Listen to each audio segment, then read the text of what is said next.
And it's just another Maniac Monday. I wish it was Sunday, the first game of the year right now. But you know, we in the dog days of this off-season type deals. But lucky for us, we got that dog mentality. You already know, flock up or flock off. Not you. You stick around because it's about to go down. Let's fly, y'all. Let's get into this thing, man. What we got for your Flock Posse Day on the Maniac Monday, man. Like I said, man, we ain't in the midst of all that. You know, it's been a little bit of a lull in the offseason. We got that first wave of free agency. We just got through that. And now, you know, let's break down what we got going down and all that. Some of the replacements, some of the guys that left and their replacements, what we project them to be. A little bit of inside the mind of the Maniac we got for your Flock Posse. And we're going to throw it in our Flock Pots, break it down, put it on the table, and consume it how we see fit. You know how we doing here, man. But before we go any further, how I like to do about this time around this time at this time.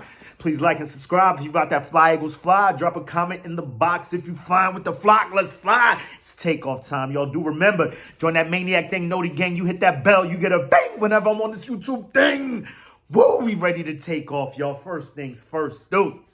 So, before we get into that, yeah, we're going right into the inside of the mind of the man. No, let's get into some news. Let's get into some stuff that's going on, man. So, we know we already picked up the dude Terrell Edmunds. And I forgot to touch on a few things that I want to touch on the other day when we made the acquisition. Number one, first of all, the money that the Lane Johnson extension freed up. I don't think I emphasized it enough how big of a deal that is. We're talking about $10 million in cap space. We already know what we got to do with Jalen Hurts, but I believe that brings. Oh man, I'm in here unprepared. But you know what I'm. So I believe before that we had about 13 in cap space. So you throw that 10 on top of about 23 million in cap space. I don't know how it works with the bonuses and the extensions, but I don't think that the bonuses have an effect on the salary cap, because I be seeing some dudes get crazy money and you're talking about there's only this much cap space left. So it can't have anything to do with that formula, right? So first things first, you know we have to address Jalen Hurts, right? So Jalen Hurts, I'm seeing something around 50. I saw, who was it? I believe Laura Brunson and Jimmy Smith. They had a thing, little shindig going down. I saw a caption, little question on their Instagram, like, what do you think the money is that Jalen Hurts is going to get? And for how long? I'm thinking somewhere along the lines, 4-year, 5th-year option. Let's say $200 million, $50 million a year with $150 guaranteed. Do y'all think that will get the job done? Don't know, but I don't think any of that has anything to do with this year. But it still leaves us with a lot. There's a lot that we can do still in free agency. You know, we swoop down. Bobby Wagner's up out of here, so we can forget about that as far as snatching up as a linebacker. We know Keanu Neal is out there still. I think at the time of this recording, then you got he was there visiting contemporaneously while they were I'm loving this word. Let me chill out. Let me chill the flock out. So we saw that he was there visiting at the same time. The news came through that Lane Johnson got the extension and gave us $10 million, and I was like, oh snap, they're doing it fast and furious, not that late and luxurious. I like this because it's been a whirlwind so far. And I'm seeing a lot of people, you know, when I ask what grades did they give our free agency so far, I'm seeing F's, I'm seeing D's, seeing a lot of, you know, not so much detractors, but naysayers, if you will. And it's like, dude, like, has this guy not gained our trust? Like, you know, but we know this thing is fluid. Things change every year. But one thing I forgot to touch on the other day was the fact that I believe it was Elliot Shore Parks posted this. You look at what we did after our appearance in the Super Bowl, our Super Bowl win. This time it was just an appearance, regardless of whom or what. The last time we went to the Super Bowl, we started signing a whole bunch of old dudes. You know, I'm trying to load up with vets and all that, and it didn't bode very well for us. And during that season, you can attribute it to that, or you can look at Carson Wentz's injury and all the turmoil that was going on with that. Who's really to say? I mean, I believe it's part and parcel of both parts. It takes two to tango, and whatever we're bringing it up for a reason, because all these things, I believe, contributed to that not being the best season, albeit we were one damn Alshon Johnson drop away from getting back to the NFC Championship. Boy, oh boy. And I think we would have smacked the Rams because it feels like we owe them. But anyway, that's a bunch of revisionist history. So we got the fact that year we came in and we snatched up a whole bunch of old guys. This guy seems like we're making the youth movement, albeit these guys all have like injury histories.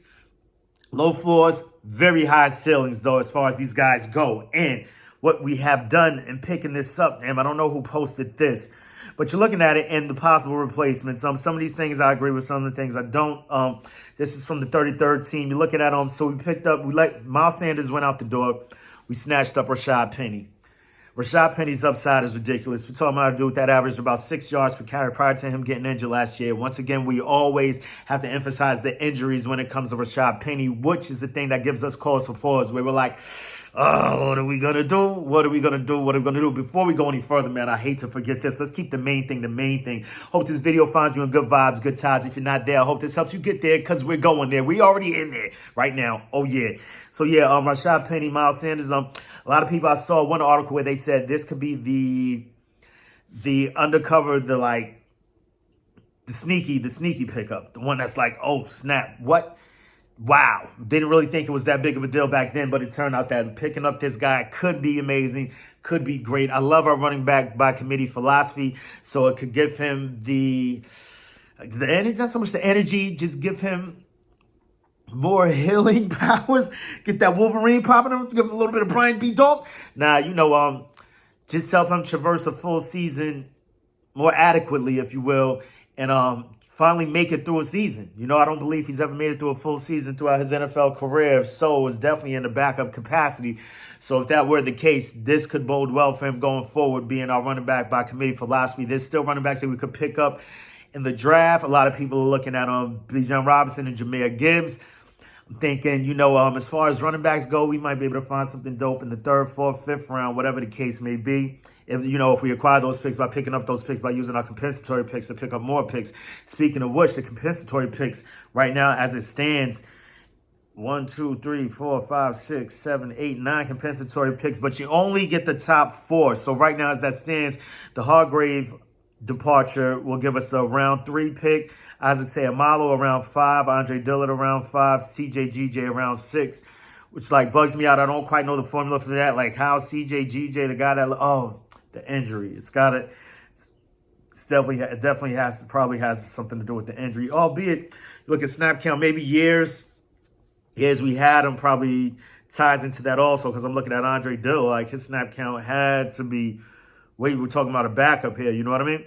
Regardless of whom it was. So, a 3, 2 5s, and a 6, which we can finagle that bagel, throw them and use those assets to acquire more picks in this draft. So I think, we'll probably be looking at a running back in the later rounds, not so much in the early rounds, because there's so many, our philosophy as a team, we like to shore up those trenches. You know what I mean? Trench mob over here. This is what we do. And I'm with it. I'm signing up for it. Like I said in a question I posed to Facebook, hasn't Howie earned our trust? I feel that Howie deserves our trust. And of course, in true Eagle Maniac, in true Eagle fan fashion, Eagle Nation, Bird Gang fashion, we had to hit it with a caveat, for now. He deserves our trust for now, because that's how this thing goes with fans, with nuts. This is what have you done for me lately more often than not. Although his body of work should lend us to give him a little bit more leeway than any other GM. I know we're very fanatical, very sporadical fan base that just at any moment can snap, go crazy, and just throw this guy off a cliff, off with your head, because that's how we give it up. But I think in this case, Howie Roseman has done so much. We're talking about 2 Super Bowl appearances and during his regime. But sheesh, if you look at it, was he around for that? I think he was around. He was in the organization. But, under his leadership, we're talking about 2 Super Bowls. The first man ever to get to 2 Super Bowls in 5 years with 2 different quarterbacks and 2 different head coaches. There's something to be said for that, and I think we could give him a little bit of leeway, a little bit. I know it's a little crazy for Eagles fans to sound like this, but the guy's done very well for us. So we got Miles Sanders out the door, Rashad Penny in. Isaac Seumalo out the door, and they're saying that his replacement will be Cam Jurgens. I believe I told you already how I feel about this. Cam Jurgens, he's not that big of a guy. We're talking about putting him over there at right guard, although he will have the protection be between Kelsey and Lane Johnson. I guess, I don't know. It all depends on his skill, because that's basically how his skill set, his fundamentals, his speed. Basically that's what Jason Kelsey does. He beats these guys with speed. He's not the biggest guy out there by a long shot, but he's fast as fuck. And that's how he gives it up. Cam Jurgens over there, quite possibly, could be the replacement. We still have Suapet over there. A few other guys, Jack Driscoll. So I believe there's other things that we could look into. And we can also look into snatching somebody in the draft, which I do think is what we're going to do. And just keep Cam Jurgens there to back up Jason Kelsey, in the event we need him. And just keep learning his learning his role there. Although I do believe he filled in a few times last year when Sayamalo was banged up. I do believe. I have to go back and check that out. But I'm not sure about the one. This dude is a former tight end. I believe he's only been playing offensive line. I mean, if you're a tight end, you've been playing offensive line. But you get what I'm saying. In the offensive guard capacity for what, 3, 4, 5 years? So, it's just something to think about when we just want to throw these things out there and these guys being in replacement. So I definitely do think we're going offensive line with one of those first-round picks if we do retain them. Then you've got Jordan Davis stepping in for Javon Hargrave. I'm with that. That's cool with me. And it all depends on what scheme that Sean decides running anyway, like which is really saying like Jordan Davis replacing Javon Hargrave. Like these guys was in there sometimes at the same time last year. So, we still have, my boy Millwall, so I think that would be a formidable front. Millwall, Javon Hargrave, Fletcher Cox if we're going with a 5-man front, which, of course, the ends being Sweaty and Hassan Reddick. Hassan Weapon of House Destruction, my man Sweaty over there. So, yeah, I'm with that. Jordan Davis, he's going to have to step up this year, and I have full faith that he will do so. The man was a beast in college. The times that he was in the lineup last season, I believe we had a major uptick in defensive run stop production. Like, it was night and day when he was in the game. So, and I just see him only getting better the second year. The dude seems like he's made of the right stuff. He's got his homeboy, Nakobe Dean, in there, who was also going to have to make a step up, and that leads us right into the next one. Nakobe Dean replacing TJ Edwards. Like I said, this all is contingent upon what Sean decides to do with this defensive scheme. But, I'm all for it. Those two guys, Nakobe Dean and Jordan Davis. I'm going to have to forget all about my boy, Javon Hargrave, man. Sheesh. That's a tough pill to swallow. Javon Hargrave meant so much to this defense. But like I said, we're just going to be dependent on these. And they're not even rookies no more. These are second-year guys. We've seen rookies come to this league. And I believe both of these guys were ready last year. But it's just the way we do business as a Seagull organization. There's something that I think is a bit understated, a bit undervalued into how we develop guys and also maintain the respect of veterans, giving them a shot, not just having guys come through, not earning anything, and then throwing the old dude in the woods, you know what I mean? Like throwing the dude in the back shed, throwing him in the backyard, just to sit there and collect dust, So I think it's great what we do. We gave TJ Edwards his chance. He went out there and got a bag. I mean, it appears for all intents and purposes that Chauncey Gardner's a bit salty, but we put you up there. We gave you the opportunity to get that bag. We put you around. We surrounded you around great talent. And I think other free agents see that, and, this is someplace they would want to go. CJGJ, I just believe, perhaps may have made an error in judgment and, felt a little salty about it. But like I said, once again, I don't think he was really salty because, like I said, we can only believe what he said. And the first things that came out of his mouth, he said there's no ill will, nothing towards the Eagles organization. And then when somebody asked him if he thought his team was better, I know how his team compared to the rest of the league. Eagles, of course, you got to big up your new team. He's not supposed to sit there and say, I think the Eagles are better than this team. I mean, he could have said the Eagles. We would have loved it if he said that. The Eagles are better than this team, but we're trying to get where they're at. Or something like that. But this dude may not have the best media training, whatever the case may be. He needs to hire me over there. I'll hold him down in that, right? But, and that leads us over to losing CJ Gardner-Johnson, and a lot of people seeing that, well, at least 33rd team sees his replacement as being Terrell Edmunds, which I'm all for. I told you how I feel about that last year, albeit, CJGJ was a ball hawk for us. I saw a few good plays by your boy Terrell Edmunds last season through the video that I've been watching. And not just that, man, he's a thumper. He's a big dude. He's going to come down and lay that hat on another hat. And, we saw a few cases. Not many cases, but, consistency is the name of the game, right? So in a few cases, we saw CJGJ come down in that box and, was making business decisions. And who am I to say anything about that? I'm not playing anything. But he's getting paid millions to play this game. We put him in a position to win. And he is winning. Enough for him. But the point is, I like what Terrell Edmunds will bring to this run defense. As far as his coverage, haven't looked too much into it. But I know that he'll come up and lay that hat. Saw a great interception. I believe they were playing Tennessee last season. Slid over, snatched it up. It was an athletic kid. The kid is an athletic kid. He's a big kid. He's going to come down. He's a thumper. I like that. Strong safety type ability. You know what I mean? Then we lean over to Kaiser White, losing Kaiser White. His replacement, they're saying, will be Nick Morrow. As it stands now, throughout the early phase of free agency, Nick Morrow and Kaiser White, they graded out about the same in PFF. I know a lot of people don't like leaning on that, but right now that's where I'm at with it. Leaning on the numbers and seeing what the numbers say. And These dudes are pretty much damn near the same guy. I like Nick Morrow's energy, his tackling ability and all that. So I think we're gonna make an effort really to try and stop this run, to have a bit of a more balanced defense, similar to what we had in 17. You know, we were stopping the run, we were putting pressure on the quarterback. The DBs weren't the best. It was a bend don't break scheme by our boy. Damn it, man. I always forget this guy's name. The Sticks, you know, the guy who plays the Six, Schwartz, right?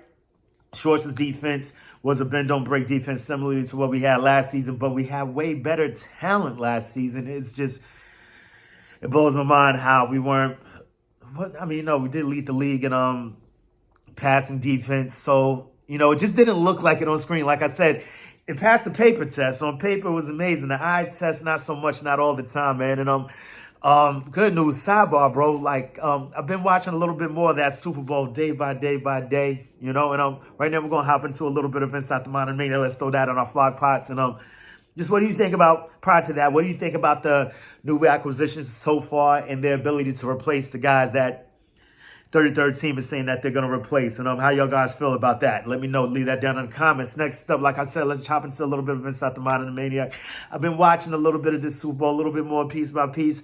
Some days I'll see it on NFL Network. I might watch a play. Hopefully it's a good play. The play that keeps popping up almost every time I turn on NFL Network and that game is on is the A.J. Brown touchdown, bro. It's like, it's great. I'm like wondering, trying to figure out in the universe why the Eagleverse is bringing that to my site. Like, what is that? Is it like of things to come? And I'm going to stop trying and put out my feelers for the Eagleverse because, or just the universe in general, because, you know, I had numbers and all kinds of things leading up to that Super Bowl. Everything was leading us to us winning that game. I guess I didn't take into account that flocking field, man. So anyway, that play keeps popping up in day by day. Well, not day by day. Each time day by day, I guess it is. I guess that is adequate. So each time I see this game, every time this game pops on, I watch a little bit more. And last night I got to the point where I believe after that touchdown, we kick it off. I keep seeing that Javon Hargrave, you know, they talk a lot about, you know, it's one play, you know what I'm saying? Whatever the case may be. He penetrated the line, and put a big TFL on the dude Pacheco. I'm like, wow, that dude really had it all. Enough about Hargrave. So I've been watching this game, and you know, like since that loss, we've been going through these stages of grief. And right now, I think I'm in bargaining because this is what popped up in my mind. You know what? Let me know what y'all think about this. Like, I think the Super Bowl, the last game of the season, should be a best 2 out of 3, right? They should make it a series, Super Bowl series, if you will. That would be crazy. You got the first game, you know, you got the bye week after the championship game, right? And then you play the first game on the Thursday. Follow me, right? You play it on the Thursday. You have a week and a half off, you know. Still almost like the 2 weeks, 3 days earlier, whatever, you know. These guys got time to rest. Then the next game will be played on a Saturday night. Ooh, game 2. Then game 3, of course, Super Bowl Sunday. Dogs, that would be great. And there's no way those Chiefs beat us 2 out of 3. That's how I feel about that. And we're outside the mind of the Maniac. Yeah. So, yeah, man, let me know how you guys feel about that, what we could do with these compensatory picks and all that. Oh, before we get out of here, another thing I saw pop up was, of course, back to CJGJ. I got to get this guy. You saw I had to chop him from the intro, bro. That was my guy. But, you know, Tokyo Twin. It's a twin. Like, this is calling Jalen Hurts your twin. I had it. It used to be on the intro. I had to cut you out of here. So we had to get you up out of here, bro. You know, you an enemy now, but not like that. Not in that sense, man. Another guy hit me on Facebook. Like, you know, like I said, I posed the question, like, would you take CJGJ back if he was available next season? And he was like, you know, character says a lot about a person, and he showed us his. And I'm like, really? Like, what did he do? He didn't get locked up or nothing. Didn't have any car accidents, nothing crazy, you know? Said a few choice things afterwards. And then once you look further into it, like I said, the man was asked a question. He didn't just pop it out of nowhere, which is what I thought initially. Like, dude, this was just popping out of it. It's crazy. But here's another one that gave me a bit of cause for pause. Like, because I would take him back next year if he was available. Definitely. I mean, that's just where I'm at with it. You know, time heals all wounds and all that. It's like, yeah. I would be so with it. But once again, cause for pause. The question was posed, which QB deserves the biggest contract And CJ offered the answer, LJ. And I'm like, meaning Lamar Jackson. The picture was of Jalen Hurts, Joe Burrow, the kid over there in Los Angeles Chargers. What the fuck is this kid's name again? You got Burrow. Dude, I know this guy. Whatever, you know the guy over there in the Chargers, and Lamar Jackson. For the sake of this argument we were talking about, he says LJ deserves the biggest contract right now. I'm like, dude, like I got it on video. Jalen's your twin. You just went through a whole year with him. You know what I'm saying? Like, had this man's back. Just in a question like that, like, what are you talking about, bro? Why are you always poking the bear? Or just like shut the flock up. But then once again, yet another thing that you look further into. He's been trumping that for a long time, you know, saying LJ deserves money. And you know what? We can't deny it. And we're talking about a former MVP here, unanimous MVP, like, you know, but he ain't got those playoff wins like our boy Jalen Hurts has. But just I say that to say this, man, like, you know, he's just a regular dude and he speaks his mind. I can't be mad at that, man. You know, this dude ain't scared, and that's the dude I would take on my team any day, regardless of what he's saying off the field. And like I said, all I heard from his mouth, forget all this Twitter stuff. The first thing he said, no ill will, no intent, and the dude seemed to look genuine when he said it. I know he got boys in this locker room, not to mention AJ sticking up for him. AJ looking at us crazy like, bro, why would you, like, dog, why y'all going at this guy? Like, y'all loved him a week ago. Relax. So, you know what? The locker room still loves him, and that's all that really should matter at the end of the day. Forget what... No, don't come at me. Don't come at me, Eagles. Calm down, Flock. Back the Flock up. Like, I'm not saying our opinions don't matter, but if our locker room is good, if our team is good with him being in that locker room, because that's what it's all about at the end of the day, is this team. If our team is good with him being in that locker room, we should be good with him being in that locker room. And that's all I got to say about that.